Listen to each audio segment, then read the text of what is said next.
सब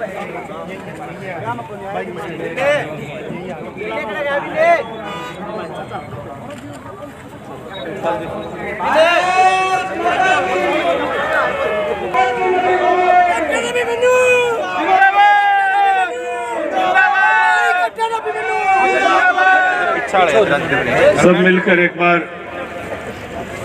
भारत माँ की जयकार के नारे लगाएंगे। बोल भारत माता की।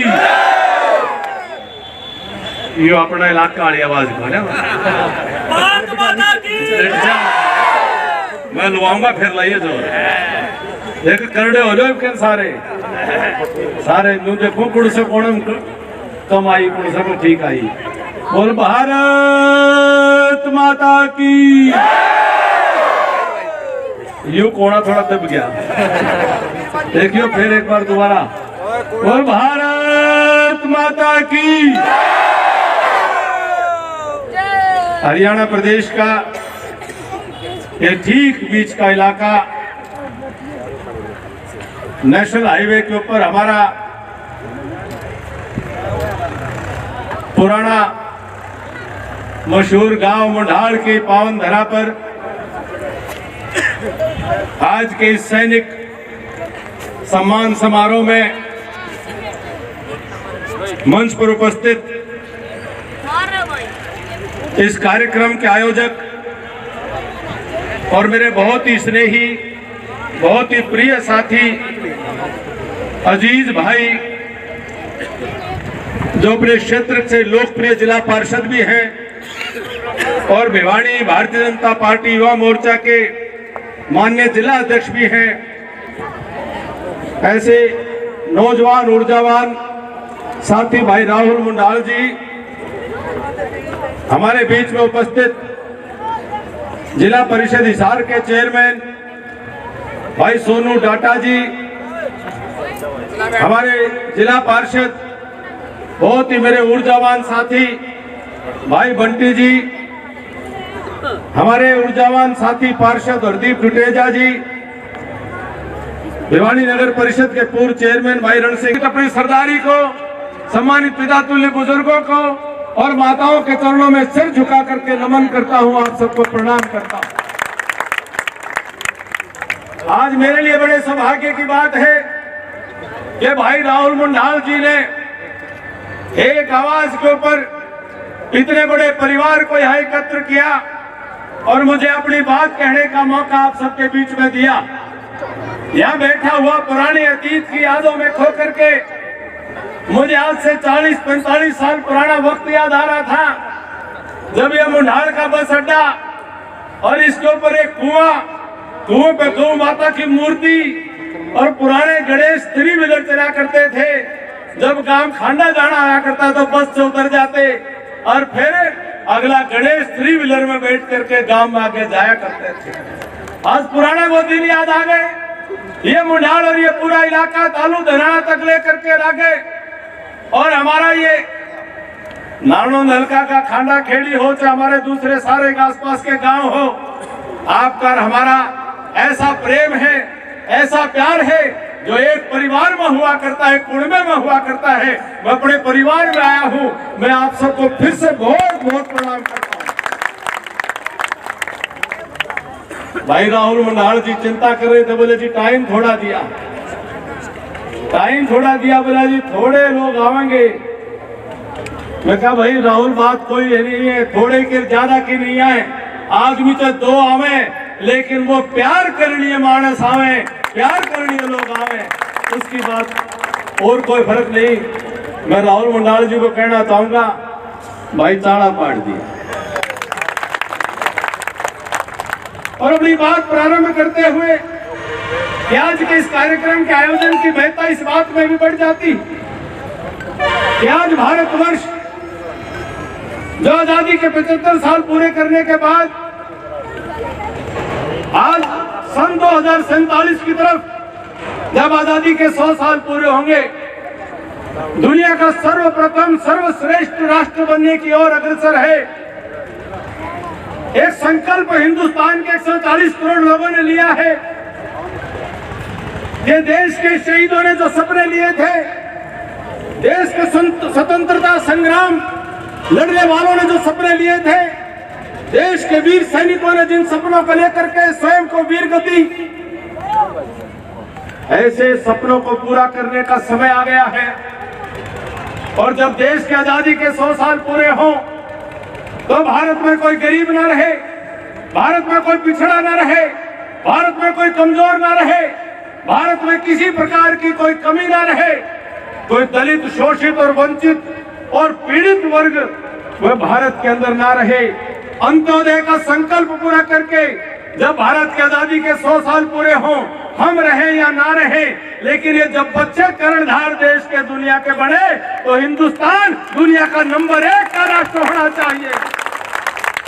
स्वामी विवेकानंद ने 1893 में शिकागो में अमेरिका की धरती पर कहा था, आज से 130 साल पहले कहा था, 130 साल पहले स्वामी विवेकानंद ने अमेरिका में जाकर के कहा था, ए दुनिया के लोगों, ये भारत पूरी दुनिया के लिए वसुधैव कुटुंबकम का संदेश देता है। सारी दुनिया हमारा परिवार है, हम उसका संदेश देते हैं। हम पूरी दुनिया को अपना घर परिवार मानते हैं, कोई ऊंच नहीं, कोई नीच नहीं, कोई छोटा नहीं, कोई बड़ा नहीं, कोई अपना नहीं, कोई पराया नहीं, सब हमारे अपने हैं। हम ये संदेश दे रहे हैं, ए दुनिया वालों, अमन, शांति, चैन और भाईचारे के साथ रहना है तो भारतीय संस्कृति को अपना लेना। और उन्होंने कहा था कि मैं देख रहा हूं 21वीं शताब्दी के अंदर भारत माता उदय होगी। 21वीं शताब्दी में भारत माता का सूर्य पूरे विश्व के अंदर चमकेगा और भारत पूरी दुनिया को दिशा देने का काम करेगा, पूरी दुनिया को मार्ग दिखाने का काम करेगा। व्यक्ति जब देश की जनता ने अपने प्यार, प्रेम, समर्थन, सहयोग और आशीर्वाद से भारत का प्रधानमंत्री बनाया, उसके बाद से 9.5 साल हो गए, भारत ने पीछे मुड़ करके नहीं देखा, भारत आगे बढ़ता चला। सारी दुनिया दांतों तले उंगली दबा रही है कि भारत को क्या हो गया है। भारत दुनिया के हर पक्ष में, हर आयाम में, हर चीज में आज आगे बढ़ रहा है। आज वो भारत नहीं रहा। 2014 से पहले जब पाकिस्तान की सीमा पार से, पाकिस्तान से आतंकवादी आकर के और भारत के सैनिकों के सर काट दिया करते थे और भारत के प्रधानमंत्री हाथ जोड़ के कहते थे, मैंने अमेरिका से बात करूंगा, मैं पाकिस्तान से बात करूंगा। भूल नहीं सकते हम सैनिक साथी शहीद लांस राय खेमराज का मथुरा के ब्रज की धरती पर उसके घर आंगन में उसकी मां के सामने सर कटा शरीर आता था और देश के प्रधानमंत्री का खून नहीं खोलता था। मुंबई के अंदर एक अजमल कसाब, अदना सा लड़का सारी मुंबई में तहस नहस मचा देता था, सैकड़ों लोगों को गोली से मौत के घाट उतार दिया। लेकिन भारत का प्रधानमंत्री मोनी बाबा और गुड़िया वो कहते थे अभी हम बात करेंगे। अजमल कसाब को बिरयानी खिलाते रहे। हमारा कैप्टन सौरभ कालिया के शरीर के ऊपर 200 से ज्यादा घाव पाकिस्तान के लोगों ने दे दिए, तब भी उनका खून नहीं खोला। लेकिन 2014 में देश की जनता ने एक ऐसे शेर को देश का प्रधानमंत्री बनाया कि पाकिस्तान की तरफ से अगर एक भी कोई छोटा सा हमला हिंदुस्तान के अंदर हुआ तो पाकिस्तान की सीमा में घुस करके उनको मारने का काम मोदी जी ने किया। ये नया भारत अपने देश में घुसने की कोई हिम्मत नहीं करता और कोई आंख उठा करके देखे तो सीमा पार करके घुस करके मारने वाला भारत है। अजमल कसाब को बिरयानी खिलाने का काम नहीं, अजमल कसाब की जहां जगह होनी चाहिए थी उस जगह पहुंचाने का काम और जो कानून के तरीके से करने का काम किया। आज पाकिस्तान तो छोड़ो, अफगानिस्तान में काबुल कंधार में भी कोई भारत की तरफ गलत निगाह से नहीं देख सकता, उनकी पिंडी कांपती है क्योंकि दिल्ली के अंदर शेर बैठा है। ये अंतर आया और इस अंतर का परिणाम है कि देश के सैनिक आज हौसले के साथ, हिम्मत के साथ, पूरी तैयारी के साथ, मुस्तैदी के साथ देश की रक्षा करने के लिए तैयार और तत्पर रहते हैं। उसी तैयारी का कारण है कि दुनिया के अंदर चाहे रूस और यूक्रेन के अंदर लड़ाई हो गई, हजारों नौजवान भारत के छात्र यूथ और यूक्रेन के अंदर फंसे हुए थे। नरेंद्र मोदी जी ने रूस के राष्ट्रपति पुतिन से बात करी, नरेंद्र मोदी जी ने यूक्रेन के राष्ट्रपति जेलेंस्की से बात करी और दोनों को कहा लड़ाई रोक दो, एक दिन के लिए रोक दो, जब तक एक भी भारतीय इस यूक्रेन के अंदर है तब तक इस लड़ाई को रोक देना, और जो भारत के लोग जो वहां से चलेंगे सड़क खाली कर देना, जिस गाड़ी के ऊपर तिरंगा झंडा हो उसके ऊपर कोई गोली नहीं चल जानी चाहिए। ये भारत के प्रधानमंत्री का इकबाल कि जब यूक्रेन और रूस की लड़ाई रोक करके जब गाड़ियों का काफिला रेल भी वहां से निकल रही थी, रेलों के ऊपर भी तिरंगा झंडा था, पाकिस्तान के बच्चे भी तिरंगा झंडा लेकर के जान बचा करके भाग रहे थे। ये आपके शेर नरेंद्र मोदी जी का भारत है।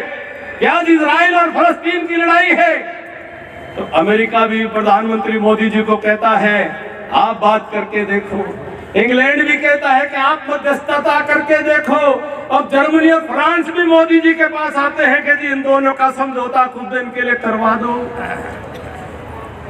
साथियों, ये बदलता हुआ भारत आज मजबूत कदम दुनिया में आगे बढ़ा रहा है, और केवल दुनिया के अंदर नहीं, भारत दुनिया में इसलिए मजबूत हो रहा है कि भारत अंदरूनी तौर पर मजबूत हो रहा है। कोरोना की महामारी पूरी दुनिया में आई, पूरी दुनिया की अर्थव्यवस्था आज तक उभर नहीं पाई। आज तक यूरोप की अर्थव्यवस्था पूरी तरह चरमराई पड़ी है। आज तक अमेरिका अपनी अर्थव्यवस्था को सुधार नहीं पाया। आज तक चीन अपने घुटनों से ऊपर उठ कर खड़ा नहीं हो पा रहा। लेकिन नरेंद्र मोदी जी की वो गरीब के पक्ष की वो नीतियां थी, उन्होंने कहा था कि कुछ भी हो जाए देश की सरकार का खजाना है, मैं जो कुछ भी आखिरी पाई भी जब तक रहेगी मैं देश के गरीब को भूखा नहीं मरने दूंगा, किसी को बिना इलाज के मरने दूंगा। दुनिया में पहला देश था जिसने कोरोना की महामारी की वैक्सीन बना करके, पहला देश था साथियों जिसने लोगों को मुफ्त में वैक्सीन की दवाई देने का काम किया। दूसरा कोई देश नहीं था जिसने मुफ्त में वैक्सीन लगाने का काम किया।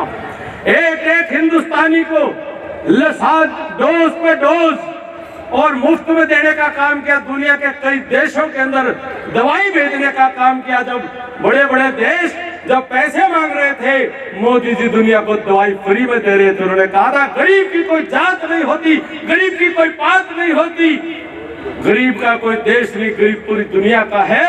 इसलिए जो भी कोई जरूरत होगा हम सबको मदद करने का काम करेंगे। ये देश का मान सम्मान मोदी जी ने बढ़ाने का काम किया। और आज की तारीख तक हिंदुस्तान के 80 करोड़ लोग जिनकी कोरोना की महामारी के कारण नौकरियां चली गई, रोजगार चला गया, उनके काम धंधे छिन गए, उनके ऊपर बोझ पड़ गया, आर्थिक बोझ पड़ गया कि वो कम से कम भूखे ना रह जाएं। हर आदमी के लिए 5 किलो अनाज, 80 करोड़ लोगों के लिए 5 किलो अनाज मोदी जी फ्री दे रहे हैं, सरकार फ्री दे रही है। और यही नहीं, मेरे बुजुर्गों को याद होगा, नौजवान साथियों को याद होगा कि आज से 4-5 साल पहले हमारे गांव में, हमारे शहरों में कोई गरीब परिवार में कोई बीमार हो जाता और हम उसका इलाज कराने डॉक्टर पे ले जाते थे और डॉक्टर कह देता भी बीमारी ज्यादा है, इलाज में 4 लाख रुपए लगेंगे, 5 लाख रुपए लगेंगे। वो अपने बाबू की तरफ देखता, बाबू बेटे की तरफ देखता, बाबू कहता बेटा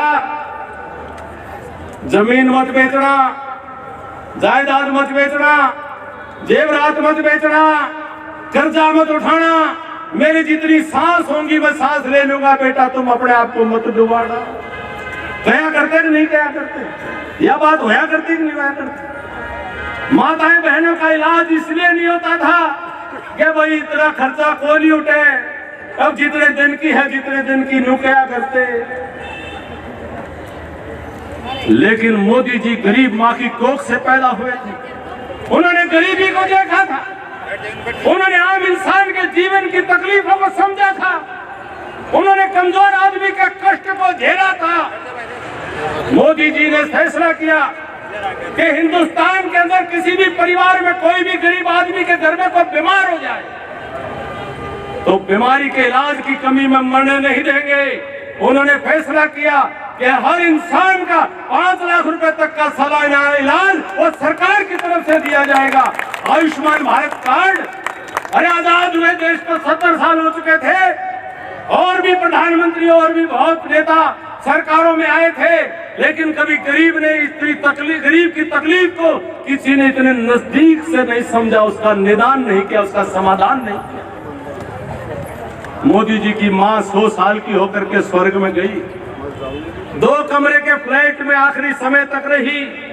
ऐसा दुनिया का महान नेता, महापुरुष को जन्म देने वाली मां जब बचपन में मोदी जी को रोटी खिलाती थी, चूल्हे के ऊपर रोटी पोया करती थी, तो मोदी जी ने अपनी मां की आंखों में चूल्हे के धुएं से वो आंसू देखे थे। वो नहीं भूले थे कि वो चिमनी में फूंकनी में फूंक मार करके जब चूल्हे के अंदर जो धुआं उठता था, जो आपने और हमने देखा है, देखा तो बहुत लोगों ने होगा, लेकिन इलाज जो सबने नहीं किया था। देखा तो और लोगों ने भी था, सहा भी था, लेकिन किसी को समाधान ध्यान में नहीं आया। मोदी जी प्रधानमंत्री बनने के बाद उस गरीब माँ के उस तकलीफ को नहीं भूले। उन्होंने फैसला किया कि हिंदुस्तान के 140 करोड़ लोगों में कोई घर ऐसा नहीं होना चाहिए जिस घर के अंदर गैस का कनेक्शन ना हो, गैस का चूल्हा ना हो, जिसको पूरे भारत में हर घर के अंदर उज्ज्वला योजना के माध्यम से हर माता की आंख से आंसू पोंछने का काम मोदी जी ने किया। ऐसे महान नेता का मैं गुणगान कैसे करूं। आप और हमारे गांव में हमने अपनी माताओं बहनों को सुबह शाम की अपनी दिनचर्या को निवृत्ति के लिए गांव की गलियों में से कुंडियों की तरफ और खेतों की तरफ जाने को मजबूर होते देखा, लेकिन इलाज किसी ने नहीं करा। मोदी जी ने कहा कि ये माता बहनों की गृहिणियों की जलालत को मैं और नहीं रहने दूंगा। हर घर में शौचालय बनाने का सपना मोदी जी ने लिया, और आज हिंदुस्तान का कोई घर नहीं जिसके अंदर शौचालय का निर्माण नहीं करा दिया। ये कौन सोच सकता था। लोग कहते, संसद में विपक्षी कहते थे कि प्रधानमंत्री जी का काम शौचालय बनवाना थोड़ी है, प्रधानमंत्री जी का काम चूल्हे की चिंता करना थोड़ी है। विपक्षी ये बातें करा करते थे कि नहीं करा करते थे, लेकिन मोदी जी देश के आम आदमी की पीड़ा को जानने वाला वो आदमी है, और उन्होंने उसको समाधान करके दिखाया। साथियों, में वित्त मंत्री के नाते मैंने आपकी 5 साल सेवा की, आपने मौका दिया। आपको जान करके ताज्जुब होगा, हिंदुस्तान के 125 करोड़ लोग थे 2014 में, केवल 3.5 करोड़ लोगों के बैंक के खाते थे।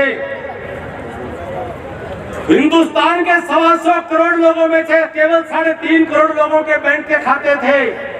कोई सरकारी पेंशन आती थी तो नकद आया करती थी, कोई सरकारी कोई और ग्रांट मिलती थी नकद मिला करती थी, सब्सिडी मिलती थी नकद मिला करती थी। और जब नकद मिलती है तो बीच में दलाल होते हैं, बीच में बिचौलिए होते हैं, बीच में डंडी मारने वाले होते हैं, बीच में चोरी करने वाले होते हैं, बीच में जेब काटने वाले होते हैं। इसलिए राजीव गांधी ने कहा था, स्वर्गीय राजीव गांधी ने, कि दिल्ली से रुपया भेजता हूँ 100, लेकिन आदमी के पास पहुंचता है रुपया 15। ये 85 खाने वाले लोग वो थे जो नकद का काम करा करते थे, और जिनका नकद का पीछा राहुल जी अभी तो उड़ीसा में पाया, कितने करोड़ पाए दे रहे कौन?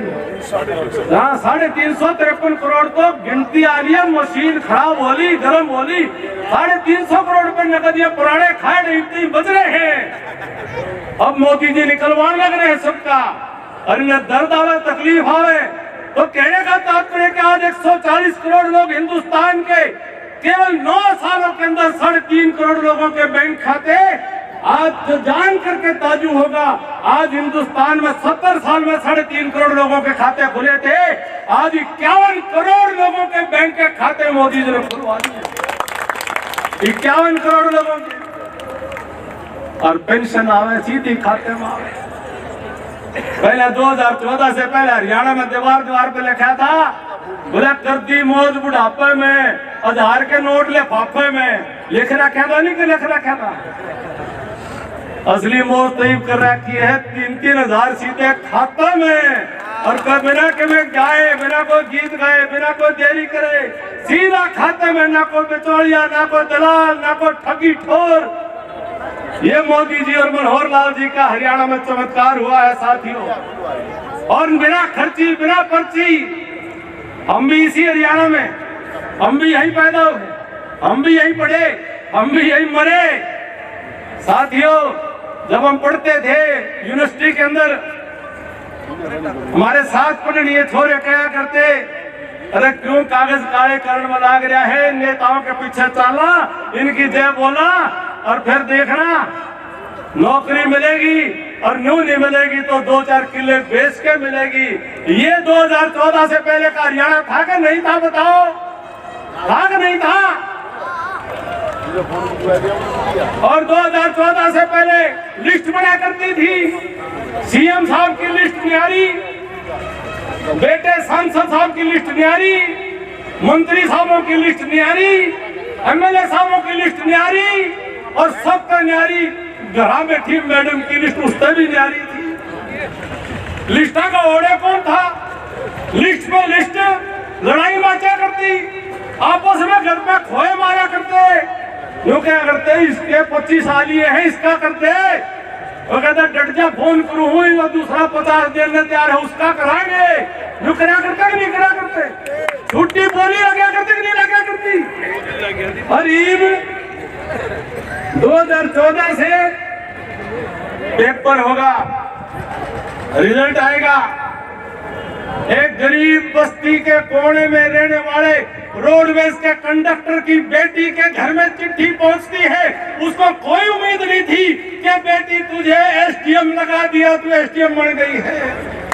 सारी गरीब बस्ती में मैंने ढोल बजते देखा, सारी गरीब बस्ती में मैंने नाचते हुए देखे, जिन्होंने कभी सोचा नहीं था कि उनको चपरासी भी कोई लगा देगा बिना खर्ची, बिना पर्ची। उनके बच्चे एसडीएम लग गए, प्रोफेसर लग गए, उनके बच्चे अफसर लग गए।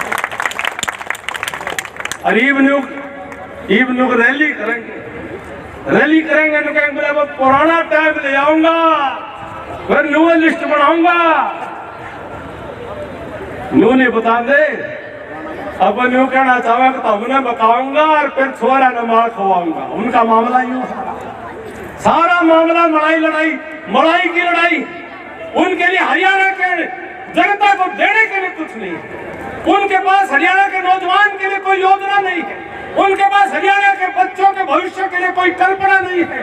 वो केवल मात्र हरियाणा प्रदेश में जात पात का खेल रच करके, हरियाणा के लोगों की आंखों पर पट्टी डाल करके किसी तरह से अपने परिवारों का राज बनाना चाहते हैं। ये सारे परिवारवादी लोग ये रले मिले हैं, ये सारे परिवारवादी, जातिवादी, भाई भतीजावादी, ये सारे भ्रष्टाचारी ये रले मिले हैं। अभी मन्नू जैसा कोई एक आदमी लिखड़े, उसने रल मिलकर सारे चक्रव्यूह रच करके उसका जो कर दिया वो कर दे। सारे रल मिलकर सारे का टेलीफोन बाजे, मेरा आपने मेरा भी को नहीं होगा।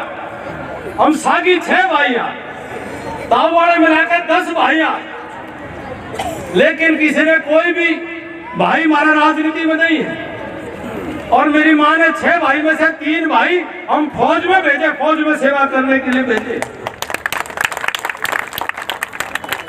लेकिन कोई राजनीति में नहीं है। और आपका बेटी डॉक्टर है, आपका बेटा भी अपना काम करे, लेकिन हरियाणा को नाम नहीं मेरा होगा किसी ने। अपना काम धंधा, अपनी नौकरी करे, लेकिन मेरा राजनीतिक परिवार, मेरा परिवार कोई है तो राहुल मुंडाल मेरा भाई है, नवीन ढोल मेरा भाई है। ये सारे मेरे ये भाई सारे के सारे ये मेरा परिवार है, आप मेरा परिवार हो। और अपने परिवार के लिए 5 साल नालंद के मेरे मालिकों ने मुझे सेवादारी दी थी। भाई विकास पासवानिया ने गाना बहुत सुथरा गाया, बीजेपी का राज बना दो, हरियाणा में बहुत सुथरा बनाया।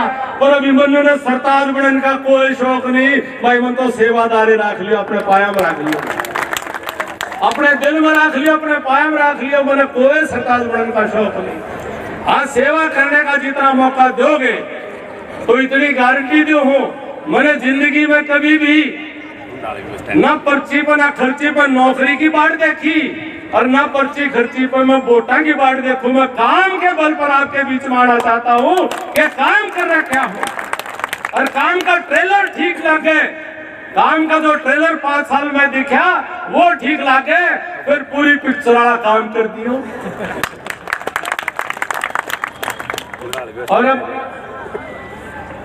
मैं भी 4 साल बतेरा आराम कर लिया, ये भी टाइम आ लिया है। कुछ हमने भी बहुत चीजें समझ में आ गई होगी।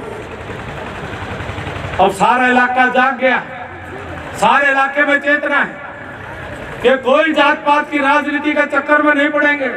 अपना देखेंगे, अपनी भलाई देखेंगे, अपने विकास देखेंगे, अपने बच्चों का, नौजवानों का भविष्य देखेंगे, अपने बहन बेटियों की इज्जत और उनको सुरक्षा का एहसास हो, इस बात के लिए देखेंगे, अपने बुजुर्गों का सम्मान हो, हमारा इलाका आगे बढ़े।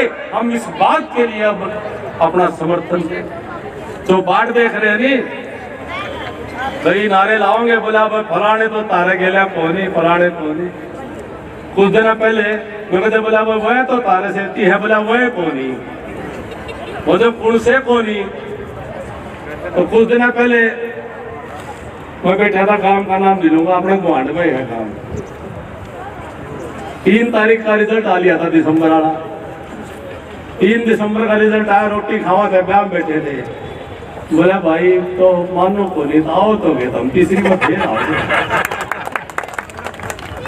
बोले मोदी जी तो पक्के आएंगे, मानो तो हरियाणा में भी नहीं। तो ताऊ था थोड़ा सा किसी बात और डाल का था, जो बोला मैंने गुंडा कर कहोगे, आओ तो गया। मैं पाँव पकड़ लिए, सुनो पाँव पकड़ लिए मैंने, संदीप तेरे ध्यान है भाई, पापा पढ़ लिए, माताओं गुंडा होगा क्यों, सुथरा होगा, आपने बालका सर पर हाथ धर और आगे पाछे बतेरा पढ़ लिया, और आगे बतेरा गीत गा लिए। अपने बेटे में भी लाड करो, अपने बेटे में भी प्यार करो। ये कदे को राजस्थान के दौड़े के आजे हैं, ये चाबी चाबी महारत इलाके में सुहागा भी काम नहीं, कुछ नहीं, वो मुआवजा नहीं, वही तरह की बात से सारी बात ना को टाइम होगा सारी कह दूंगा। आपका भाई कमजोर नहीं है, आपका भाई कमजोर नहीं है, आपका बेटा कमजोर नहीं है। मैं सैनिक हूं, लेकिन सैनिक सीमा के ऊपर दुश्मन पर उसी बंदूक से गोली चला सकता है जो बंदूक उसका देश देगा, और उतना ही गोला बारूद चला सकता है जितना गोला बारूद उतना आप देश देगा। इसलिए सैनिक होकर के राजनीति में उतना ही गरज सकता हूं जितनी ताकत आप दोगे। आप ताकत दोगे, उस ताकत में डंडी नहीं, पोना नहीं ओढ़ दूंगा, उसने सवाया करके गरज देंगे, उसको सवाया करके इस्तेमाल।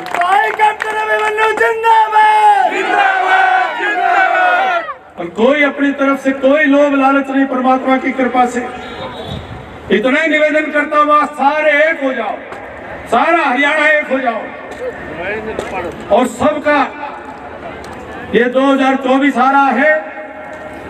पूरे दुनिया के अंदर भारत की तरफ आज निगाहें हैं।